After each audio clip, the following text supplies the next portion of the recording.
Assalamu alaikum. This is Pratusha Burwal welcoming you all to the English news from BTV Chattogram. Let's begin with the headlines.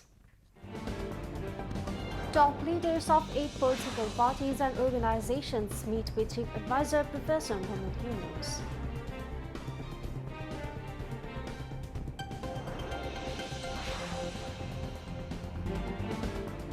Chief Advisor Professor Mohammed Yunus urges citizens to pay land development tax by June 30 to contribute to country's development.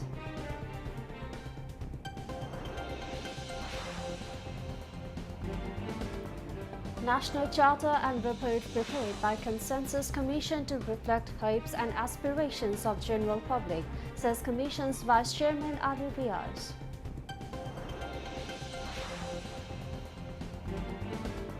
Trial proceedings of International Crimes Tribunal begin with submission of formal charges over killings of Shohid Anas and 6 others in Chamkarpur during July-August mass uprising.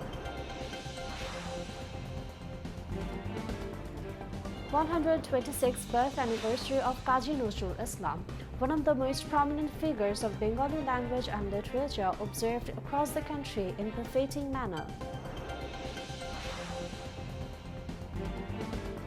Suffering caused by waterlogging to be reduced in port city of Chattogram in this monsoon, hope city dwellers.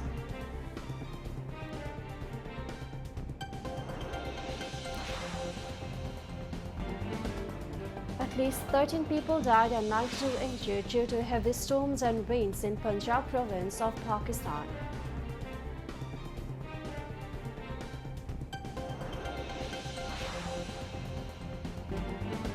And Bangladesh national cricket team reaches Pakistan to take part in upcoming three-match T20 series.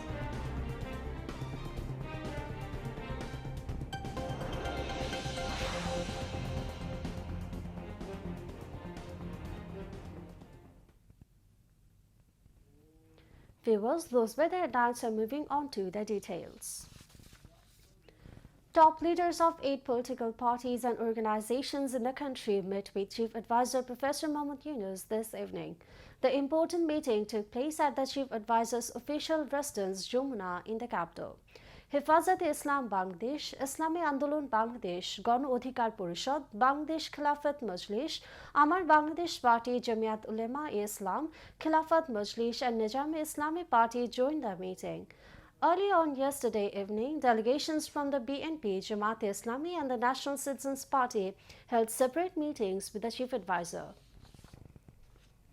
A 3-day national land fair began today across the country. The fair was inaugurated through a video message by Chief Advisor Professor Mohammed Yunus at the land building in Tejgaon in the capital.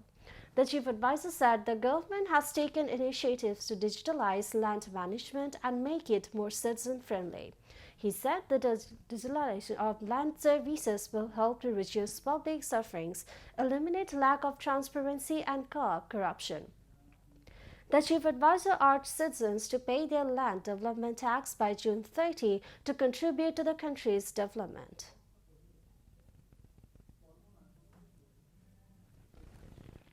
নাগরিকদের হয়রানিমুক্ত ও দুর্নীতিমুক্ত সেবা দিতে সরকার নিরলসভাবে কাজ করে যাচ্ছে। আমরা আধুনিক প্রযুক্তি ব্যবহার করে জরিপ পরিচালনার মাধ্যমে নির্ভুল ভূমি রেকর্ড প্রস্তুতের কাজ শুরু করেছি এবং ভূমি ব্যবস্থাপনাকে ডিজিটালাইজ করে জনবান্ধব করার উদ্যোগ নিয়েছি। ফলে ভূমি সেবা নেওয়ার জন্য এখন আর ভূমি অফিসে সশরীরে যাওয়ার প্রয়োজন নেই। ভূমি মন্ত্রণালয় অনলাইনে জমির খাজনা প্রদান, নামজারি ও জমা খারিজ, খতিয়ান বা পর্চা সার্টিফাইড কপি ও মৌজা ম্যাপ বা নকশা প্রদানের কার্যক্রম চালু করেছে। আমি আশা করি ভূমি মেলার এই আয়োজনের মধ্য দিয়ে সেবাদাতা ও সেবা গ্রহীতাদের মধ্যে যোগসূত্র স্থাপিত হবে এবং ভূমি সেবা বিষয়ে জনসচেতনতা বৃদ্ধি পাবে। আগামী 30শে জুনের মধ্যে আপনার নিজের বা প্রতিষ্ঠানের অথবা সংস্থার মালিকানায় থাকা জমির ভূমি উন্নয়ন কর প্রদান করার জন্য আমি আহ্বান জানাচ্ছি। Speaking as the chief guest at a discussion organized on the occasion of first inauguration, Land Advisor Ali Imam Mujumdar said, All land-related services, including the payment of land development tax, will now be conducted through digital means, which will ease difficulties for everyone. Special guest Faiz Ahmed Taib, Special Assistant to the Chief Advisor and Senior Secretary of the Ministry of Land, ASM Saleh Ahmed, also spoke at the event. Later, the land advisor and other guests visited various stalls at the fair. The National Consensus Commission held a dialogue with the representatives of civil society today. The discussion took place at the auditorium of the Krishibid Institution in the capital. During the session, the Commission's Vice Chairman Ali Riaz said the National Charter and report prepared by the National Consensus Commission will reflect the hopes and aspirations of the general public, including the July mass uprising. He mentioned that although consensus could not be reached on every issue, the Commission has achieved agreement on most topics after holding discussions with leaders of three political parties over the past 2 months. The significant potential for state reform that now exists can be further enriched through the active participation of civil society, he added.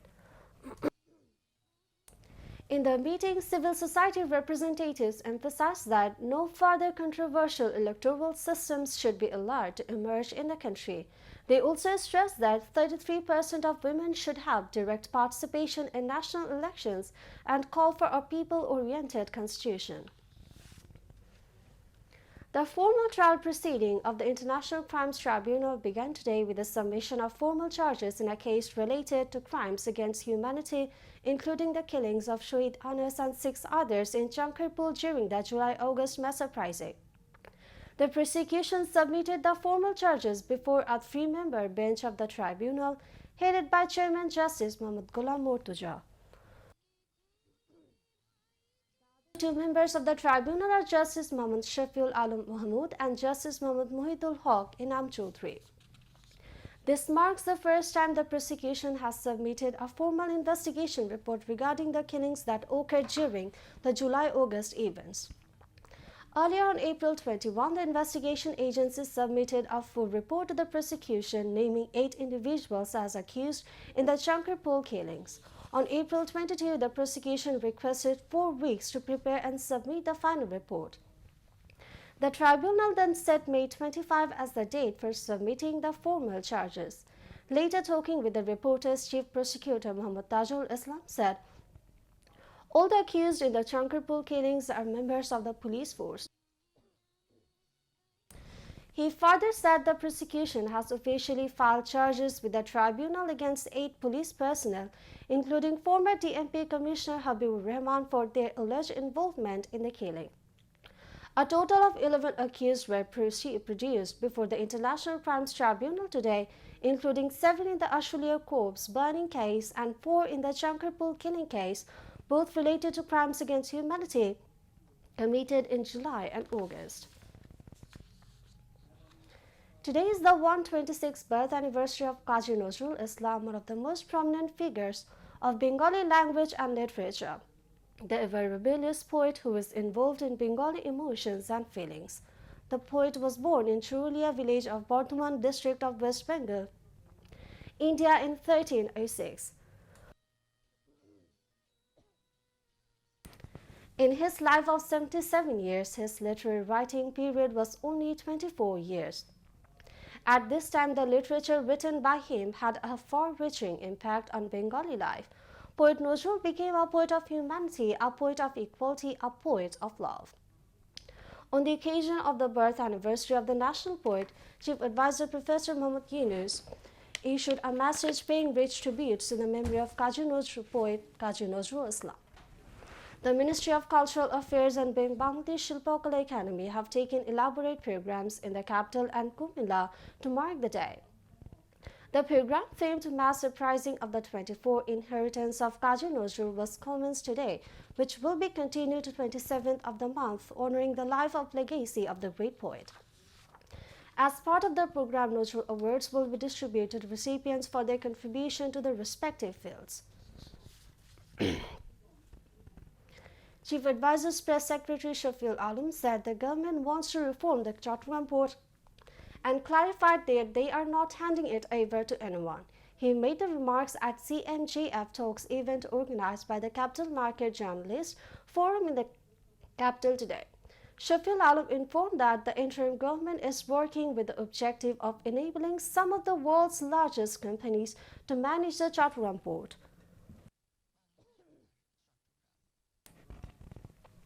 He also said the chief advisor is trying to transform Bangladesh into a manufacturing hub.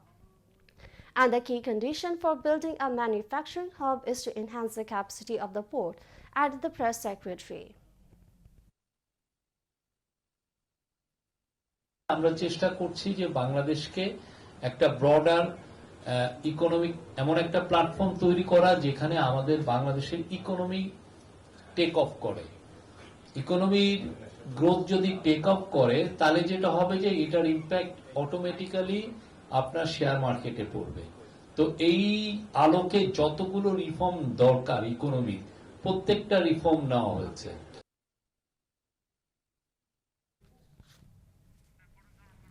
Waterlogging causes public sufferings in city life. Port city of Chattogram is not out of the sequence.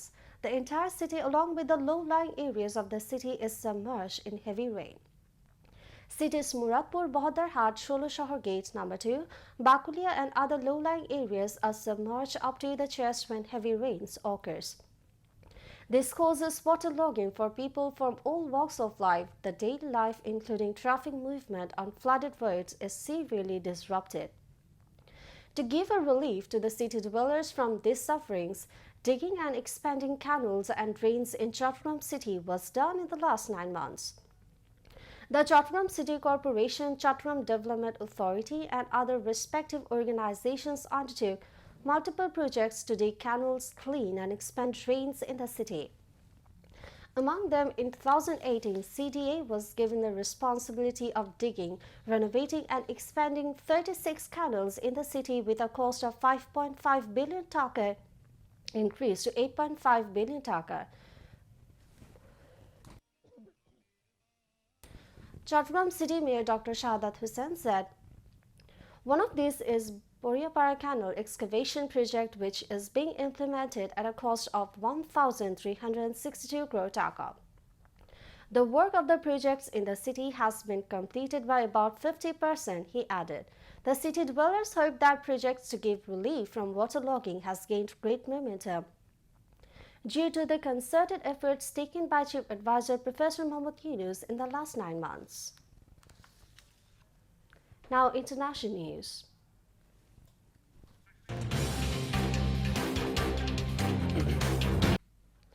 At least 13 people died and 92 injured due to heavy storms and rains in Punjab province of Pakistan. The Punjab Provincial Disaster Management Authority PDMA provided this information. The PDMA has issued a high alert to citizens regarding the storm and rain yesterday. Reports said more than 10 people died due to the collapse of old and vulnerable houses alongside their stay in unsafe locations. One worker was killed when the roof of a local factory collapsed. 5 others were injured. A person lost their life due to lightning. Many thatched houses and old buildings have been damaged due to the storm. Additionally, many trees have fallen and solar panels have been damaged because of the storm. The Chief Minister of Punjab, Mariam Nawaz, has instructed the administration and rescue teams to remain alert. She urged citizens to be cautious to stay away from electric poles and hanging wires.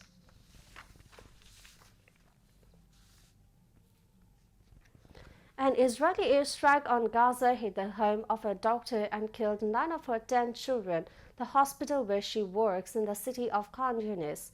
Nasser Hospital sources said one of Dr. Ala al-Najjar's children and her husband were injured but survived. Israel's military said its aircraft had struck a number of suspects in the Khan Yunus on Friday, and the claim regarding harm to uninvolved civilians is under review.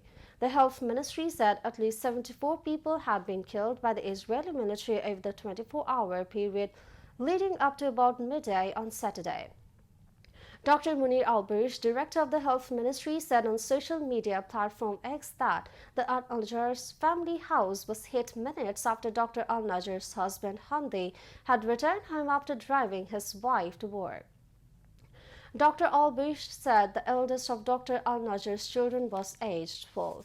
On Friday, UN Secretary General Antonio Guterres warned that people in Gaza were enduring what may be the cruelest phase of the war and denounced Israel's blockade on humanitarian aid imposed in March. Syria's interim President Ahmed al-Shara met Turkish President Recep Tayyip Erdogan and other top officials in Istanbul as Western sanctions on Syria are lifted. The two leaders were pictured by Turkey's state media shaking hands after an official reception and joining for a meeting at the Dolmabahce Palace in the country's largest city on Saturday. The Syrian interim leader was also received by Erdogan in the capital Ankara in early February in what was his second international trip after a visit to Riyadh to meet Saudi Arabia's Crown Prince Mohammed bin Salman. The two sides have been discussing deepening bilateral relations and the reconstruction of Syria as regional allies helped convince United States President Donald Trump to lift devastating sanctions imposed on Syria. Washington on Friday lifted the first sanctions as part of the drive announced by Trump during his regional tour earlier this month. The European Union also followed suit, lifting economic sanctions to help with Syria's recovery after years of civil war.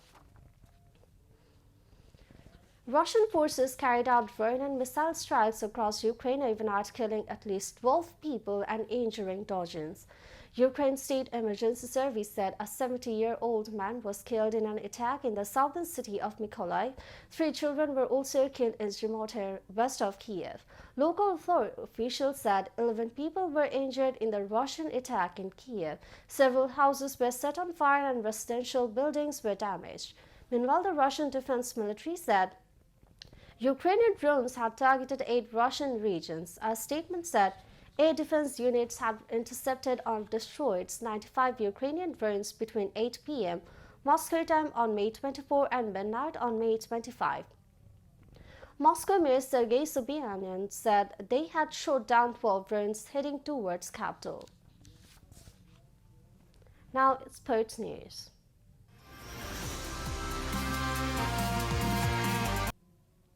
Cricket. A 10-member Bangladesh cricket team reached in the Pakistani city of Lahore to take part in upcoming T20 series against the host. The remaining members of the Bangladesh squad are expected to land in Lahore tomorrow. The host will face Bangladesh on May 28 in the first at Lahore's Gaddafi Stadium, while the second match is scheduled for May 30, followed by third and final fixture on June 1, all to be held at the same venue.